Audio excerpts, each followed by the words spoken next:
This is Hino's Sport bringing you that heat and that fire. See, y'all got to give Deontay Wilder credit, man. Deontay Wilder, like Hino's Sport, because I always operate in this style because this style, in of itself alone, is undefeated. If I go into other styles, then it's super undefeated for other people. But this is my preferred style. It's my favorite style. It's called the Sun Tzu, aka Art of War. Because when you're in this style, you're 7 steps ahead of the game mentally. Let me say it again. You're 7 steps ahead of the game mentally. This is what Deontay Wilder is doing, man. He done Sun Tzu the situation. He done Art of War the situation. He is living rent and space free in Tyson Fury's head, soaking up all the damn AC. Let me say it again. He's living rent and space free in Tyson Fury's head and soaking up all the AC, man. Deontay Wilder has already won the battle before the war has begun. That's what I mean when I talk about Sun Tzu, aka Art of War. Case in point, Ben Davidson. Who was the one that told you so many months ago? He knows the sport, dog, because I keeps the foot on the what? On the necks. I keeps the foot on the what? On the necks. Come on, man. When you see a guy like Tyson Fury runs to the WWE because he got beat up by Otto Wallin, because we know he lost that fight. There's no question in that. Then he turns around and then says, I don't care about Deontay Wilder. I don't care about Paris Fury.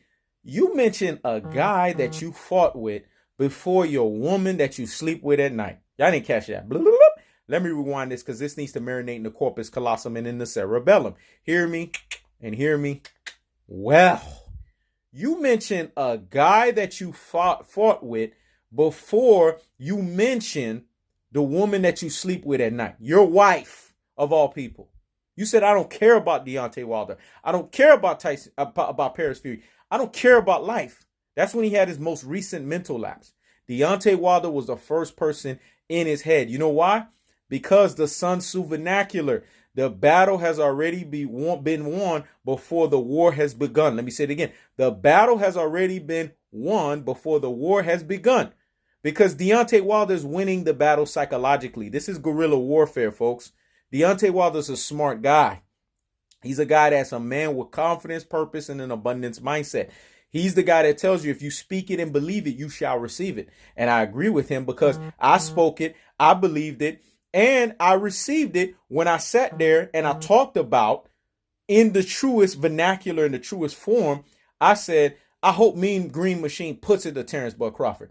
I stole that from Deontay Wilder because Deontay Wilder, I can remember him always telling me, speak it, believe it, and you shall receive it. Obviously, it's not originated from him. It's originated from Jesus Christ.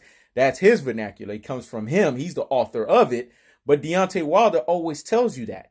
And I said, you know what? I'm going to take that. I'm going to mimic that because, you know, from one three-dimensional thinker to the next, iron sharpens iron. Let me say it again. From one three-dimensional thinker to the next, iron sharpens iron. So I just said, let me do that. I want Mean Green Machine to put it to Terrence Bud Crawford. And I spoke that thing. I believed it and I received it. And therefore, I got it. It was gifted unto me. Now, listen. Deontay Wilder is going to flatline Tyson Fury because he's already psychologically in his mind. Tyson Fury, every time he goes to sleep at night, let me say it again. Every time Tyson Fury goes to sleep at night, he's thinking about those 2 knockdowns that he had. The second one was a knockout. I told y'all, man, there's a video on YouTube that's surfing all around. Just put it. Deontay Wilder sleeps Tyson Fury. That's what it's called. Deontay Wilder sleeps Tyson Fury. It took him 14.06 seconds to get up. There was a 5-second reprieve. Here I am thinking 13 seconds, and it was actually an additional 1.06 seconds.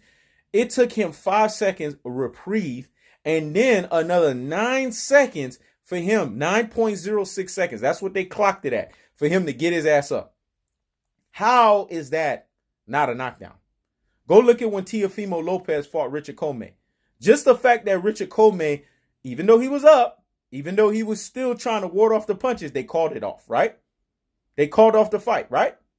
Well, that's the same case. That TKO stoppage, they called off the fight. That's the same case with Deontay Wilder. But in Deontay Wilder's case, it wasn't a TKO. It was a flat KO. He was robbed of that technically.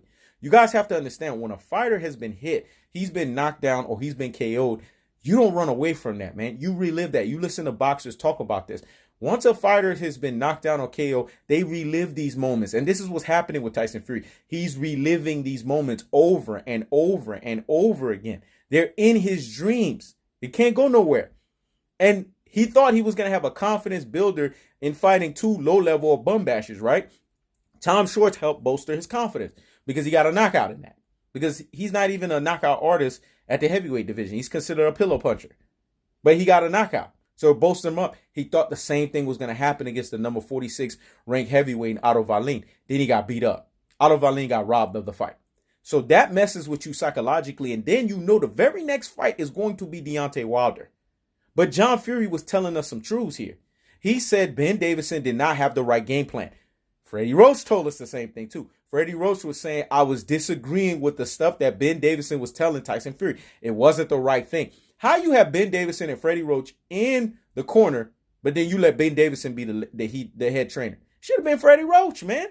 Let me say it again. It should have been Freddie Roach. And don't be surprised if Freddie Roach is the one that's promoted to trainer. I don't know who's going to be the trainer, but it should be freaking Freddie Roach. But it still don't matter. Because one thing that you guys have to understand about Deontay Wilder, like he said in the Luis Ortiz fight, Luis Ortiz was practically winning all of the damn rounds, right? But Deontay Wilder you got 1 second, dog. You can't blink, dog. Because when you blink, what happens? He throws that sledgehammer. He throws that bullet. This is what Deontay Wilder keeps telling you guys. You have to be perfect for 12 rounds. Me, I just need to be perfect for 2 seconds. Whew. Let me say that again, dog. That was so deep and profound. This needs to marinate in the corpus callosum and in the cerebellum, in the medulla oblongata. Deontay Wilder, the bronze bomber. That man's always dropping three-dimensional thinking jewels. You have 12 rounds to be perfect. Me, I only have 2 seconds to be perfect. That's a dangerous guy for anybody in the heavyweight division to fight. He's dangerous because all he got to do is grade you. But trust and believe in this fight on February 22nd, 2020, when he hits Tyson Fury, he's going to make sure it's a sledgehammer right. Just watch how he has that right hand cock out like this. That thing going to be cocked the whole time. Because guess what? That underwater training that he's been doing is to prepare it to be more snappy. Whop! Because when he throws it at a snappy velocity, you can't counter that. You can't even time that. That's what he did to Luis Ortiz, a guy who was a counterpuncher. That's what he's going to do to a Tyson Fury that's a herky-jerky fighter. He's already figured out that herky-jerky rhythm. The 2 knockdowns were prevalent of that. How do you have 2 knockdowns, which equate to 4 points, but you still lose the fight? Even if we're going to remove the technical knockout. If you got 4 points, how is that even a draw? See, this is the stuff that I'm talking about, man. I can't wait till February 22nd because you know what's going to happen? It's going to be the culmination of the Sun Tzu that's already happened. The battle has already been won before he stepped into the ring, and he's ready to do rumble and have war. This is He Knows the Sport. Checking out.